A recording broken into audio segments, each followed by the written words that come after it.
2B on Sona with a key ultimate to turn around a losing team fight.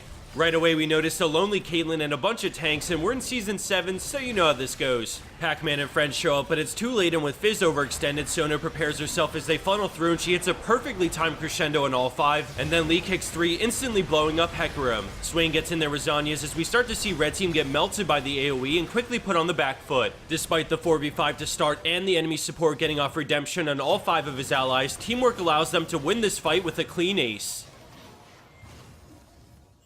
Our next play in today's lineup is submitted by the Caitlyn, but I wanted to make it really clear that both members of this bot lane duo deserve credit.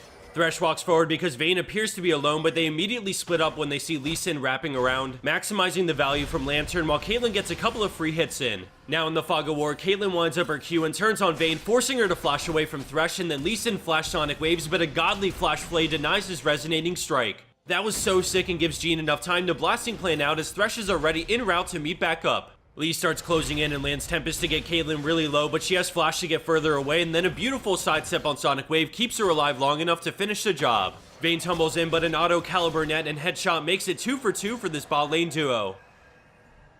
Coming in at our number 3 spot, we have Tax on Victor, and for this play I'd highly recommend rewatching it later because there's a lot of micro decisions that really take this play to another level. 3 members of his team are waiting to respond, so he's literally 1v5 in the bot lane, but he decides to slowly move forward with a creep wave. When he gets in range, he checks the brush with a laser, baiting the hook, and before Miasma hits, he flash ults to finish him off. Every auto counts as he follows the Cassio with Chaos Storm and leaves her to die from the last tick of his ultimate. A laser and empowered auto attack take out both carries, leaving the poor Karma support alone, and after a short retreat, she has to turn and face Victor, giving him the pentakill.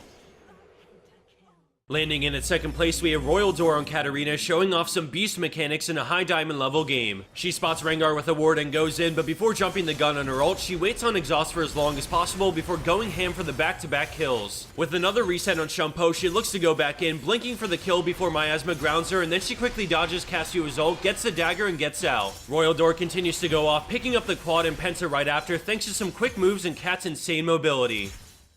And for our number 1 pro play for this week, we have PM Me if needs sex with a solo carry teamfight on the Rat. The play starts off with his team split up as Soraka goes down quickly and the Hecarim gets caught out right after and has to ult away to try and save himself. Twitch finds himself off to the side as the enemy team pile in, so he moves into position. He opens up, shredding the enemy team from the side as he sidesteps the cocoon and expunges before flashing away from the front line. Despite the gold card landing, he's in a safe enough position to easily survive and help chase down what remains of the enemy team. Ballsy positioning and a super clutch sidestep allows Twitch to turn 2 free kills for the enemy team into a pentakill for himself.